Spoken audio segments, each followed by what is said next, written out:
అమ్మాయి బాట ఛానల్కి స్వాగతం. కథ చెప్పుకుందామా? నేర నిరూపణ. ఒక దేశంలో ఒక ధనికుడైన వర్తకుడు ఉండేవాడు. ఆయనకు 3 కొడుకులు. చనిపోయే సమయంలో అతడు తన 3 కొడుకులను చెంతకు పిలిచి, నాయనలారా, నా కోసం యమదూతలు రాబోతున్నారు. నేనెంతో శ్రమపడి చాలా ఆస్తి గడించాను. ఆ ఆస్తిలో కల్లా విలువైనవి ఈ 3 రత్నాలు. మీరు ఏ కారణం చేతనైనా వేరుపడదలిస్తే ఈ 3టిని 3 తీసుకోండి. 3 ఒకే విలువ కలవి అని చెప్పాడు. ఆయన పోయాక కొద్ది కాలానికి అన్నదమ్ములు వేరుపడదామని నిశ్చయించుకున్నారు. ఆస్తిలో ముఖ్యమైనవి రత్నాలు కనుక వాటిని తలా ఒకటి తీసుకుందామని రత్నపేటిక తెరిచి చూసేసరికి అందులో 2 రత్నాలున్నాయి. 3వ దాన్ని ఎవరో దొంగిలించారు. దొంగ 3 అన్నదమ్ములలో ఒకడై ఉండాలి. పరాయివాడు కావటానికి వీలు లేదు. మనలో ఒకరు రత్నాన్ని హరించారు. మనం ఒకరినొకరు నిందించుకోవటం ఎంతమాత్రమూ భావ్యంగా ఉండదు. రత్నాన్ని దొంగిలించినవాడు తన నేరం తాను ఒప్పుకోవడానికి బిడియపడవచ్చు. ఎవరికి అవమానం జరగకుండా, ఎవరికి అన్యాయం జరగకుండా రేపు లోపల ఈ రత్నాన్ని తీసిన వారు తిరిగి యథాస్థానంలో ఉంచేది అన్నాడు పెద్దవాడు. లేని పక్షంలో ఏం చెయ్యాలి అని అడిగాడు రెండోవాడు. 3 వెళ్ళి రాజుగారికి ఫిర్యాదు చేద్దాం. నేరాన్ని నిరూపించే భారం రాజుగారిదే కదా అన్నాడు పెద్దవాడు. ఈ ఆలోచన బాగుంది అన్నాడు మూడోవాడు.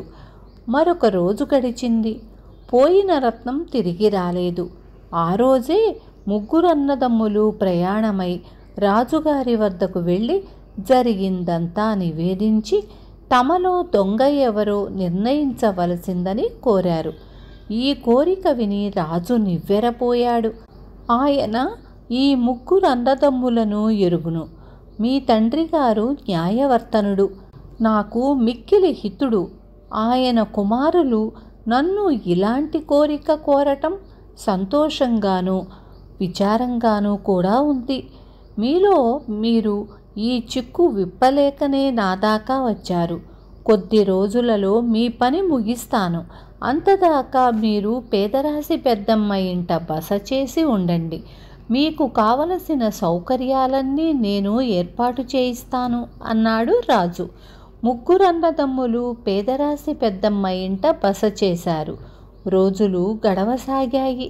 రాజు అహోరాత్రాలు ఈ సమస్యను గురించి ఆలోచిస్తున్నప్పటికీ విచారణ ఏ విధంగా ప్రారంభించాలో, ఎలా సాగించాలో ఎంత మాత్రమూ పాలుపోలేదు. ఒకరోజు రాజుగారు పేదరాశి పెద్దమ్మకు కబురు చేసి ఈ విధంగా అడిగారు. పెద్దమ్మ, అతిథుల వల్ల నీకేమీ ఇబ్బంది కలగటం లేదు కదా? లేదు మహాప్రభు, వాళ్ళు 3 ఎంతో మంచివాళ్ళు, ఎంతో పెద్ద మనుషులు, మర్యాదస్తులు అన్నది పెద్దమ్మ. అందుకే ఎటూ పాలుపోవటం లేదు. ఆ 3లో ఒకడు సాహసం కల దొంగ అన్నాడు రాజు. పెద్దమ్మ ఆశ్చర్యపోయి వివరాలు అడిగింది. రాజు దాచకుండా జరిగిందంతా చెప్పాడు. అయితే ఆ అన్నదమ్ములలో ఎవరు దొంగ అయినది నేను తెలుసుకుంటాను. మహాప్రభు, మీరు విచారించకండి అన్నది పెద్దమ్మ. ఆ రాత్రి పెద్దమ్మ వర్తకుడి కుమారులకు భోజనం పెడుతూ ఒక చిన్న కథ చెప్పింది. ఆ కథ ఇదే. అనగనగా సింహకేతుడని ఒక రాజు. ఆయనకు గుణవతి అని ఒక కుమార్తె. ఆమెకు యుక్త వయసు వచ్చేదాకా ఒక పండితుడి వద్ద విద్య నేర్పించారు. ఆమె కొరకు వివాహ ప్రయత్నాలు ఆరంభం కాగానే చదువు మాన్పించారు. ఒకనాడు ఆమె తన గురువు వద్దకు అనేక వస్త్రాలు, ఆభరణాలు, కొంత డబ్బు తీసుకొని వెళ్ళి గురుదక్షిణ సమర్పించింది. కానీ ఆ పండితుడు వాటిని ముట్టక, గురుదక్షిణ ఇవ్వదలచినట్లయితే నీవు పెళ్ళాడి పరాధీనవయ్యేలోపుగా ఒక రాత్రి నా వద్దకు సర్వాభరణాలు ధరించి ఒంటరిగా రావాలి అన్నాడు. గుణవతి సరేనని వెళ్ళిపోయింది. తరువాత కొద్ది కాలానికే ఆమెకు వివాహమయ్యింది. వివాహం జరిగిన రాత్రే భర్తతో తన గురుదక్షిణ గురించి చెప్పింది. భర్త సరే వెళ్ళిరా అన్నాడు.